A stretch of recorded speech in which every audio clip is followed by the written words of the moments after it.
Hello, everyone, and welcome to another episode of Sterling Live.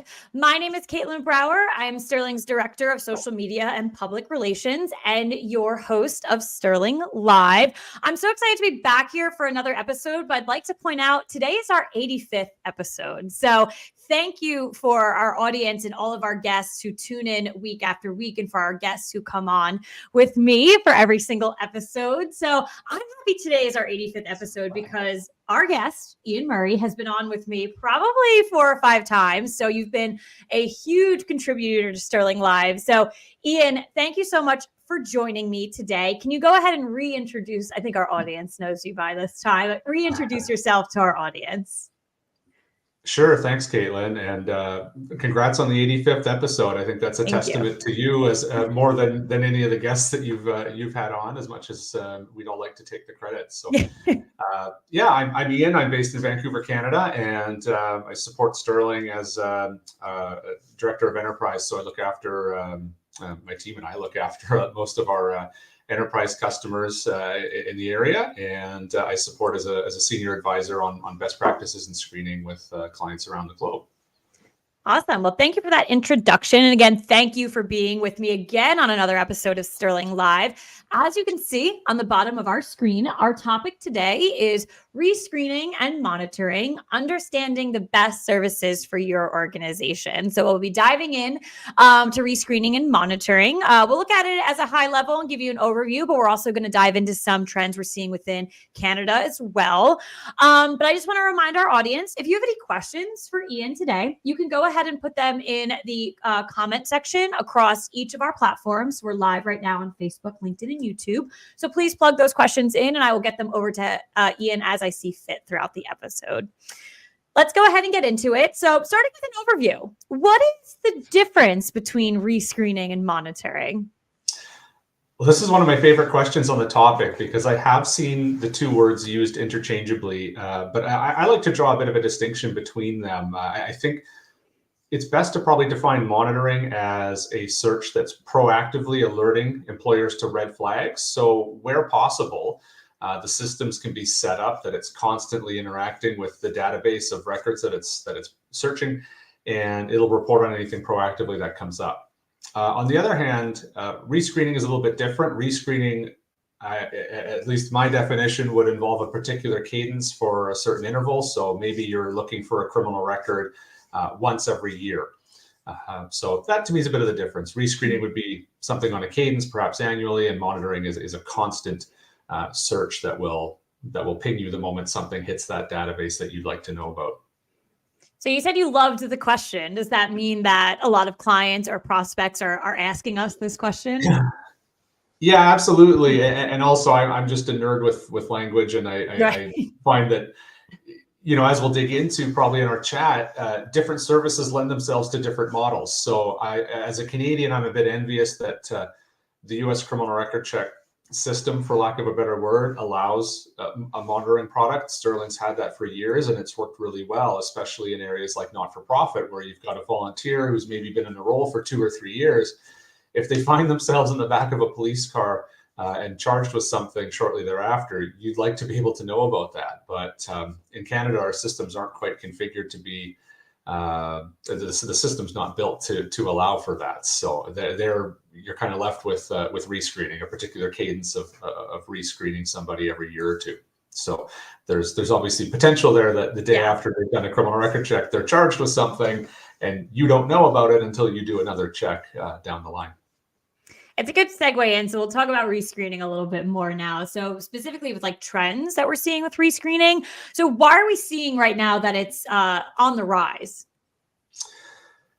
Well, I think like anything, we live in politically uncertain times. There's lots going on in the world that people are getting into. And I think there's, with that heightened sense of risk, whether it's just real or perceived, I think employers are wanting to know more about the background of their employees and what they're up to outside of work hours that might impact their brand and impact the sense of trust and safety at the organization. I think one other thing is we've begun, well, I shouldn't even say begun, but over the years, if you look at the gig economy, most of the roles there, if you're a rideshare driver, you've got to get a new criminal record check done, I think typically every year. It can vary a bit town to town, but more or less across North America, it's annually.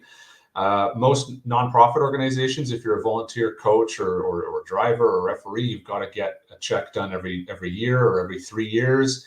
And if you're in a licensed or regulated profession, like a nurse or a pharmacist or a doctor, or a teacher, you've also got to get a check every 1 to 5 years, somewhere in that range. So I think the one missing piece in all of that I haven't mentioned is traditional employment and, working in an office, or, you're just brought in and then you're never asked to submit another criminal record check so long as you're there. It could be 25 years. And so a lot can happen over that time. So in terms of why the rise, I can pinpoint, not that this created a landfall or a landslide across North America, but just to give you one quick example, we worked with a company that was hiring security guards, and they were placing a lot of trust on the fact that they were asking candidates to provide their security license upon hire.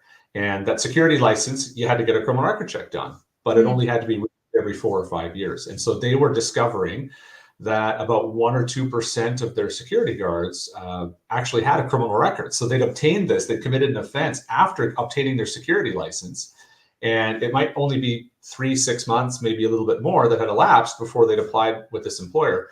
And lo and behold, 1 or 2% of them now had a criminal record. So that was quite concerning, because that company was placing guards in airports, hospitals, schools. They're contractually obligated to have guards that didn't have a criminal record. So it was not a great situation, and something that they became aware of, and now they're actively rescreening annually to reduce the number of people that might have criminal records in their system, and catch that before it becomes a bigger problem.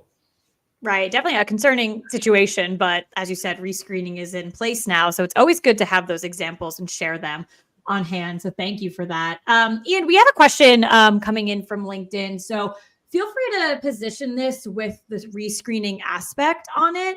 But someone's asking the best, most effective way to dismiss a false hit coming back on a check. So my thought process here is putting your rescreening hat on. So if there's a false hit within a rescreen. Well, that's an interesting one. I mean, I think if it's a false hit that comes in, it really speaks to the quality assurance of the check overall, and it's not something that would only come up in a rescreen. It's a good topic that I typically walk clients through about, when you're doing a check again a second time, you can get, and I'll circle back to that question here, but you can get evergreen consent up front, which will allow you to rescreen in future. And so some of our clients want to make it as seamless as possible for the candidate or the employee now in this case, which makes perfect sense. But there is merit to having the candidate come back, provide their consent again. Maybe they got married and changed their last name, so they have a new name that they'd like to add to the mix, another alias. Maybe they've committed an offense and they want the chance to declare that and be forthcoming about it through the regular process. So there is a good reason not to just rescreen blindly because you got that consent a year ago, but actually invite the candidate to be part of the process and add any new names that they may have, and declare any offenses that they maybe didn't have the last time around. But in terms of just matching a record to something that doesn't belong to that individual, I mean, those are some ways to mitigate that, but that really speaks to the quality assurance overall, and ensuring the quality of the data that of the vendor you're working with. Well, thank you for that question. And again, just a reminder, if you are watching live on Facebook, LinkedIn, or YouTube, you can submit your questions over to Iain. So back, we're talking about rescreening and the trends and everything like that. What services make sense for rescreening? Well, the way I like to frame it is, no pun intended on frame, is it's like a picture, right? It's the check is valid the moment that it's done, and then the world keeps moving. So the services that aren't typically done for rescreening would be things like references, education verification, employment verification, things that are a time and place event that are unlikely to change. Obviously, you could further your education, but your high school graduation is not really going to change. I don't think that they typically ever revoke that. But what can change is what you'd want to look into. So that would be a criminal record check. That's the main one. A driver's abstract or MVR. Social media search, and potentially a credit check as well. These are things that all can change at the drop of a hat, and are typically what our clients are looking to rescreen for. So earlier you had mentioned that you kind of like spoke about the differences between, Canada and the US when it comes to rescreening, monitoring. And you brought up the idea of monitoring maybe not being an option. So I want to dive into that a little bit more. If it isn't available, what type of a rescreening cadence would make sense for an organization? Well, other than splitting the definitions of the two, this one's probably my next favorite question on the topic because yeah, it can vary. And as I mentioned earlier, different industries, even, certain professions, like if you're a pharmacist, you might find that across various provinces or states, it might be rechecking annually. It might be every 3 or 5 years. So what I've learned in my time is it's not really based on recidivism rates. It's not based on how likely someone is to reoffend. I don't find that organizations look at the science that much of reoffending and contemplate that. It typically comes down to the administrative burden that organization can take on. And so, in terms of what's best, it's really up to the organization to determine the risk profile for the role and how often it makes sense to redo the check. And so there's a few factors there. So, as I said, if it's a criminal record check, it could change 2 weeks after you've obtained one from the candidate, so recently. So, I think we're seeing a push towards doing them annually. If the cost seems prohibitive, I've seen some nonprofits ask volunteers to declare if they've committed any offenses, sort of an attestation form in lieu of a criminal record check. I'm not a big fan of that because then you're kind of relying upon the honesty of a criminal. Like if they want to hide something, they will. But Yeah, I think annual, long story short, makes the most sense. But I wouldn't mind delving into a few reasons why. So I touched on cost. That's always a consideration. The candidate experience, as I said earlier, you can bake evergreen consent into that language, which would give you that option. But you may want the candidate to come back and declare if they have any new offenses or if they've changed their name. And aside from cost, I think it's really just a matter of the risk profile for the role. So as I mentioned, with security guards working in an airport, that's pretty high risk. You probably would want to do those quite frequently. With other roles, maybe you can relax it a bit. got it. So you did, throughout the episode, I think there's been a lot of knowledge. You've shared a lot of insight. But I'm now looking a little bit more for some advice for anyone who's listening right now, anyone who might tap you in the future for questions and other things like that. So what advice do you have for organizations looking to implement a rescreening or a monitoring policy within their organization? Sure. I think there's a few things I'd touch on.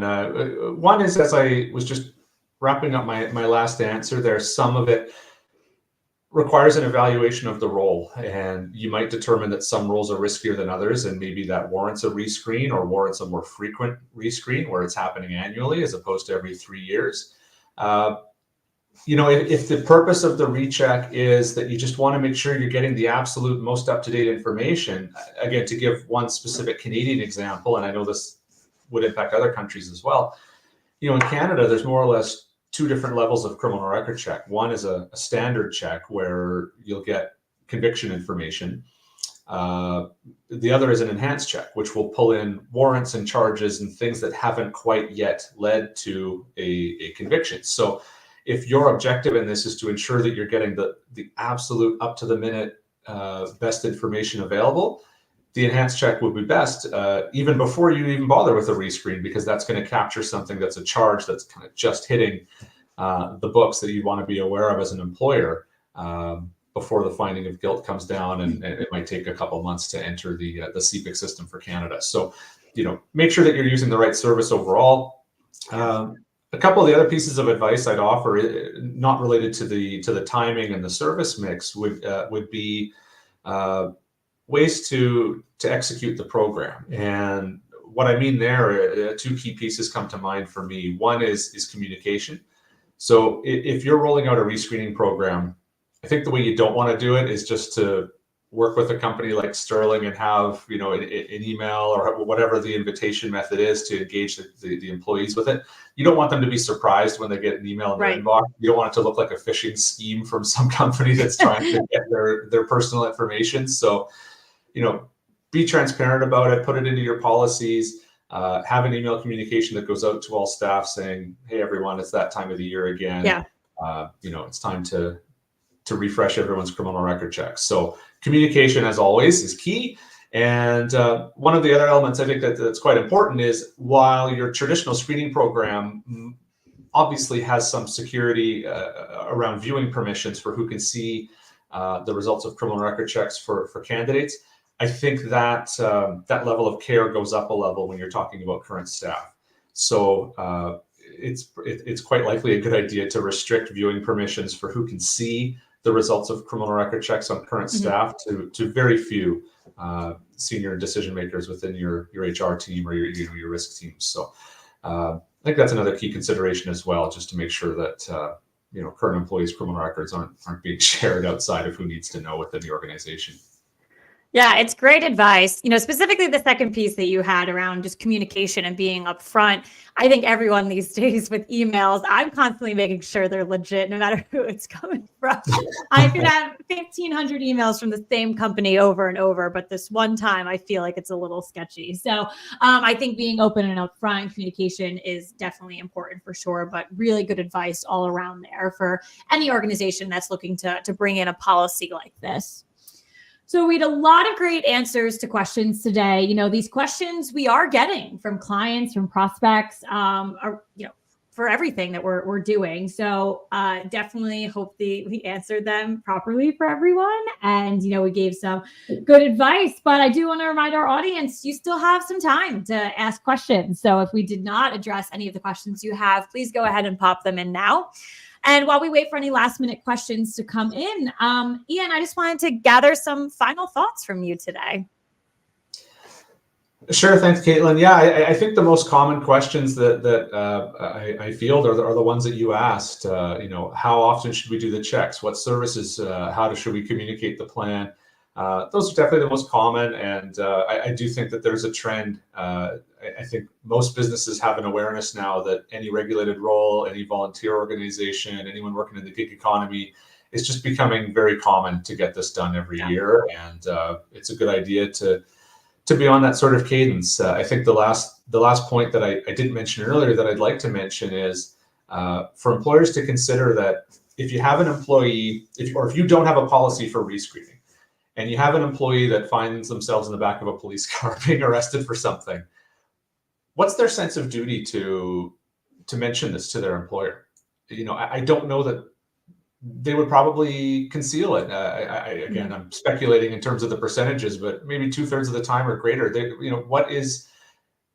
Why would they even want to share this with their employer? But if you have that sort of policy in place, I think it also fosters an environment where they'll be a little bit more proactive in letting you know that something happened outside of the workplace, and how can we work together to address it. So I'm not suggesting that you just dismiss the employee out of hand. It obviously depends on what it is, but if it's relevant to the role, I think having that policy in place and knowing that a check is going to be coming up in the near future will lend the employees to a mindset of being more collaborative and coming forward to you when something happens, and then having that discussion with you proactively, rather than you finding out down the road when they can't come to work one day because they're going to jail or something. So I think it fosters that communication just by simply having that policy as well. Well, Iain, this has been a tremendous episode. Again, a lot of really awesome information from questions that we are currently receiving. So happy to answer those. We don't have any further questions at this time. So I want to, again, thank you, Iain, for joining me for another episode. I know you'll be back in the future. There's no denying that.